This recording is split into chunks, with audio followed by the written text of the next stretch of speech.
Shabbat Shalom Mevorach, mes très chers amis, Mevarech Israël Chaviv Mira'anana. On est en 5785 et Parashat Vaishlach.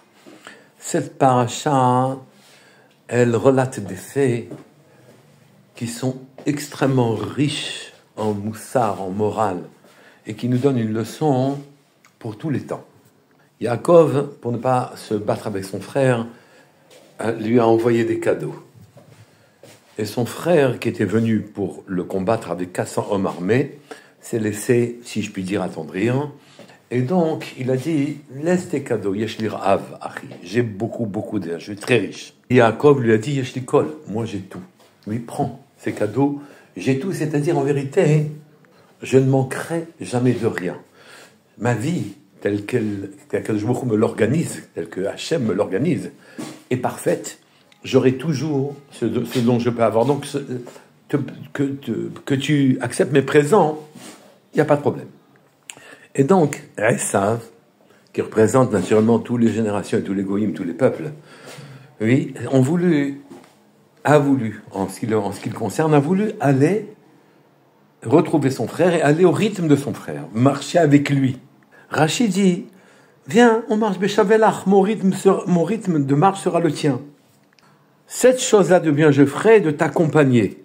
Et même si j'augmente mes jours de voyage, j'irai lentement avec toi. Et Yaakov décline cette offre-là. Et lui dit, non, mon maître, car tu sais que les enfants sont tendres et le bétail, gros et petit, il me pèse sur les épaules, il pourrait mourir en un jour si on accélérait. Ces mots-là ne sont pas des mots de politesse. Ces mots-là, c'est les mots de toute la manière de vivre une vie. Le rythme de Esav est un rythme rapide, dur. Il n'a pas le temps. Il vit dans ce olamazé. Dans ce monde-là, il vit. Et donc, il faut tout faire dans le temps qui lui est donné, imparti. Il faut profiter de la vie. Et Yaakov, qui a pour lui l'éternité, dit non, mon frère. Non. Moi, je suis responsable de mes troupeaux. J'ai des âmes, je dois m'en occuper. Et ces âmes pourraient dépérir si on accélérait le rythme. On ne peut pas comprendre pourquoi les âmes dépériraient ou le bétail mourrait si jamais on accélérait le rythme. C'est vrai qu'il faut faire attention au rythme, mais il ne faut pas faire attention au rythme à ce point-là que le rythme serait mortel. Eh bien, non. En vérité, le rythme, quand on prend un rythme qui n'est pas le nôtre, quand on quitte notre vie, ou plutôt quand on quitte le chemin qui nous a été imparti, celui dans lequel on doit travailler, à être métakenoto, à le réparer, alors à ce moment-là, effectivement, c'est la mort qui nous attend. La mort, nous sommes des tzadikim. Le peuple juif, Kulam tzadikim, sont tous des tzadikim qui peuvent prétendre à une place dans le Olam Haba, une place dans l'éternité. Et donc les rythmes ne sont pas les mêmes. Nous devons faire nos mitzvot. Nous devons faire grandir nos âmes. Utiliser le monde qui nous est proposé, ce monde, ce décor dans lequel nous vivons, comme étant autant d'occasions de parfaire, d'amener de la perfection, oui, à nos âmes, de telle sorte que nous puissions vivre avec le Boré Olam, avec le Créateur. Ça, c'est l'attitude d'un juif. Toi, Esav, va ta vie. Vas-y. Tu n'auras que le Olamazé, que ce monde-ci. Et donc, effectivement, tu vas trouver à chaque génération les modes qui t'enthousiasment. L'écologie, la couche d'ozone, les bouteilles en plastique, que c'est un péché majeur de mélanger avec les bouteilles en verre et de les mélanger avec les papiers. Tu dois éprouver des émotions rapides, des craintes profondes, immédiates. Chez nous, on se préoccupe des âmes, de les parfaire. On se préoccupe de nos midotes, de nos qualités, de se rapprocher d'Hachem, car nous avons l'éternité pour nous. On raconte en Russie, du temps de la Russie soviétique, que les communistes qui prenaient le pouvoir avaient l'habitude de menacer les gens pour qu'ils abandonnent la religion. Un rave donc a été menacé par un communiste. Et le communiste, très calmement, lui a dit, tu sais, avec ça, et lui montre son revolver, oui, tout le monde cède, c'est tout. Donc nous allons te demander de céder parce que sinon on va te tuer. C'est terminé. Et le juif lui a répondu, c'est vrai que tout le monde cède quand on n'a qu'une vie et un monde. Alors à ce moment-là, il ne faut pas le perdre, ni perdre sa vie.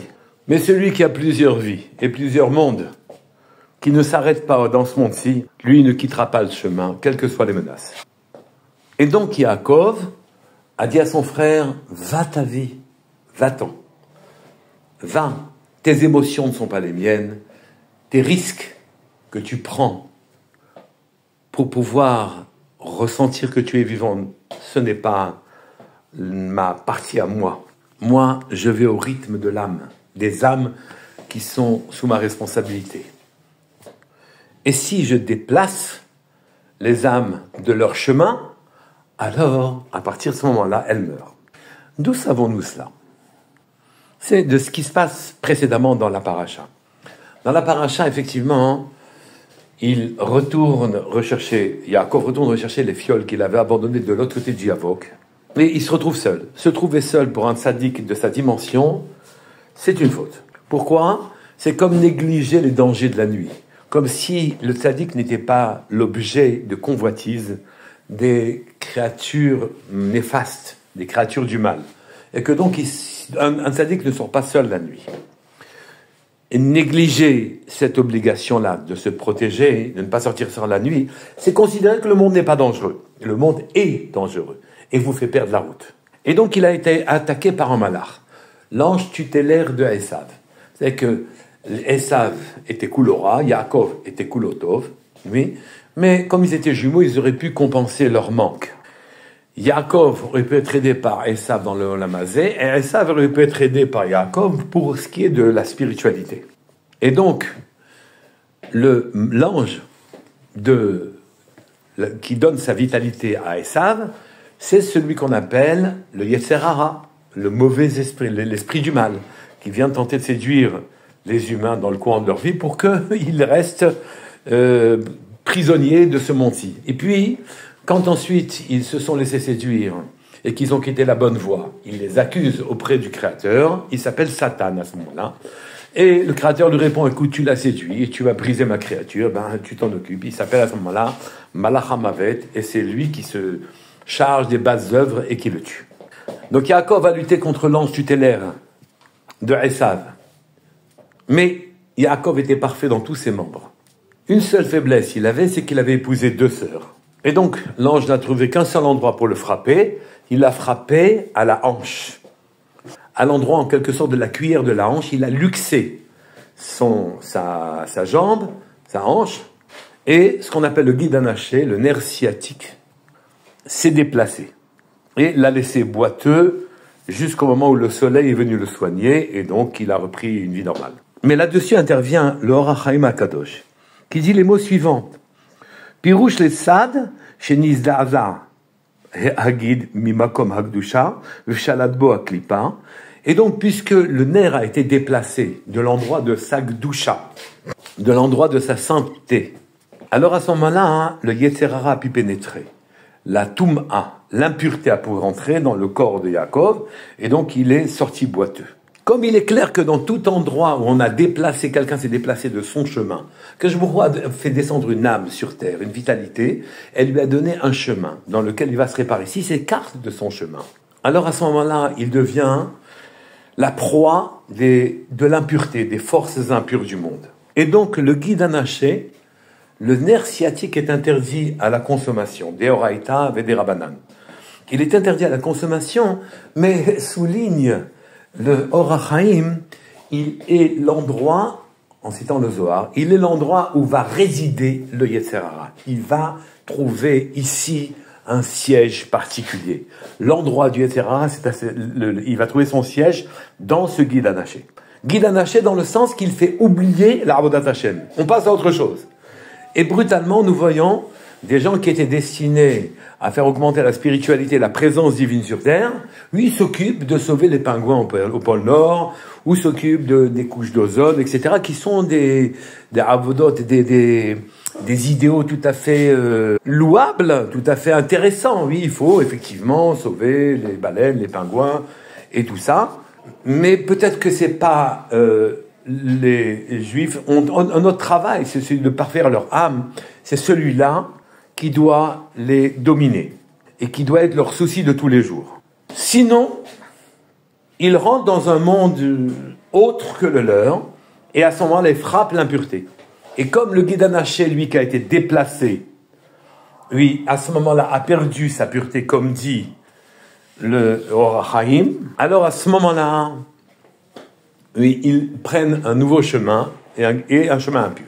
Si Yaakov avait accepté d'être accompagné par Lavan, et même si Lavan, excusez-moi, par Esav, son frère, et même si Esav avait pris le rythme de Yaakov, oui, alors à ce moment-là, vu l'état de Esav, à ce moment-là qui avait perdu toute spiritualité, alors le chemin qu'aurait pris Yaakov aurait été un chemin médian, sans force, pour accomplir son travail. On doit ne pas se soucier des choses de ce monde. On doit travailler le travail que doivent faire les âmes d'Israël pour arriver à Mashiach. On doit aller au rythme de l'éternité et pas au rythme de ce monde-ci. Le tempo qui est le bon, c'est celui qui nous permet d'accéder au Olam Haba. Shabbat Shalom Mevorach, Kol Touf à tout le monde.